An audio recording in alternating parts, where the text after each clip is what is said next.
ditë të festës. Pra edhe festa vjen përmbylljen e adhurimeve të mëdha që janë Islam. Po çret dina, Fitr Bajrami vjen pasi që kryen një adhurim të madh ndaj Allahut subhanahu wa taala që është agjërimi i muajit Ramazanit. Po ashtu edhe Kurban Bajrami, pra vjen pasi që të kryet një farz, një obligim i madh ndaj Allahut subhanahu wa taala që është haxhi. Po festa Bajrami është ditë e gëzimit, ditë e hares, e lumturisë, cilës i gëzohen gjithë muslimanët, besimtarët. Edhe do thotë kjo festë vjen pas këtyre adhurimeve të mëdha. Për këtë arsye, selefi edhe tabiin, do të thonë sahabët dhe tabiinëve, kur e kanë takuar njëri tjetrin, do në ditën e Bajramit e kanë uru duke i thonë taqabbal Allahu minna wa minkum. Allahu na pranoft për ne dhe për ju. Çka më na pranoi Allahu subhanahu wa taala? Po, më na pranoi veprat e mira. Pse e kanë thonë këtë fjalë? Nga se dita e Bajramit vjen përfundim edhe në përmbyllje ditëve të vlefshme, do të kohëve të ndershme, që kanë pozitë dhe vend të madh te Allahu subhanahu wa taala. Po ditëve të cilat duhet mbushen me punë edhe me adhurim.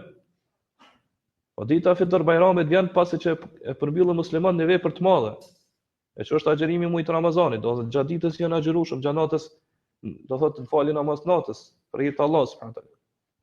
Prandaj kur takojnë njëri tjetrin ditën e Bajramit, e përgëzojnë njëri tjetrin, po e urojnë duke thënë këtë lutje taqabbal Allahu minna minkum. Po ashtu edhe pa Allah na pranoft për ne për ju. Po ashtu do thotë edhe dita e Kurban Bajramit vjen pas kësaj sezone kaq madhështore. Po besojmë që dita e Bajramit, Fitr Bajramit vjen, do të pasi që të përfundojnë 10 ditë të fundit më të vlefshme të 10 ditë më të vlefshme të vitit. Po ashtu dita e Kurban Bajramit vjen pasi që të përfundojnë 10 ditë më të vlefshme të vitit. Prandaj këto është shumë përgjithësim mes 2 dhjetëshave. Përfundimi i çdo dhjetëshe është Bajram, fest. Edhe me përgëzu njëri tjetrin, po besimtarët më thonë taqabbal Allahu minna minkum. Taqabbal Allahu minna minkum. Pse e themi këta? Nëse dikush i cili ka qenë neglizhent, i shkujdesur, edhe i ka humb vlera këtyre 10 ditëve. Bëhet dikush edhe më keq, do i kalojnë këto 10 ditë me katë edhe në gjinohe. Që ndodh për disa njerëzve. Ose edhe muaji Ramazan i kalon në katë edhe në gjinohe. Po edhe këto 10 ditë Dhulhijhes i shonë në mëkat edhe në gjinohe ndaj Allahut subhanahu wa taala. Pastaj vjen dita e Bajramit edhe i thotë tjetër taqabbal Allahu minna minkum. Allah na pranoft për ne për ju.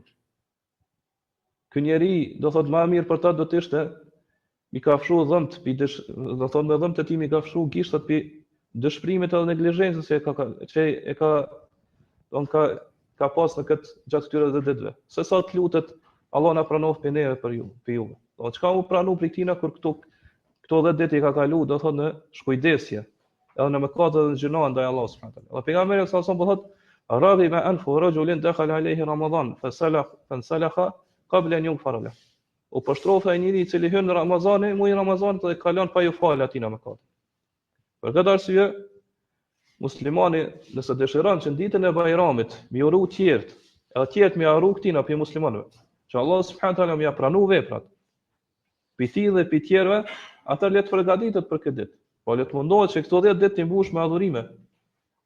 Po që këto 10 ditë të mbush me vepra me cilat afrohet te Allahu subhanahu wa taala. Po le të mundohet, le të jap mundimin e tij, maksimumin e tij. Që të realizoj shpërblimin edhe vlerën e këtyre 10 ditë ashtu që e don Allahu subhanahu wa taala. Atëherë muslimani do të gëzohet ditës Bajramit. Atëherë i gëzohet ardhjes ditës Bajramit. Do thotë që aty do të mu lut për vetë edhe për tjerë që Allah subhanahu wa taala më ia pranon veprat.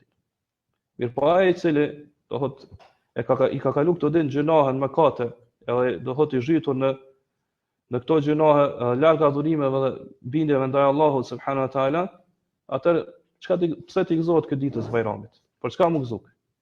Po muslimani do të kushtoj kujdes pa këtij aspektit edhe realizimit të vlerës ose kohës vlerës së kohës gjatë këtyre 10 ditëve.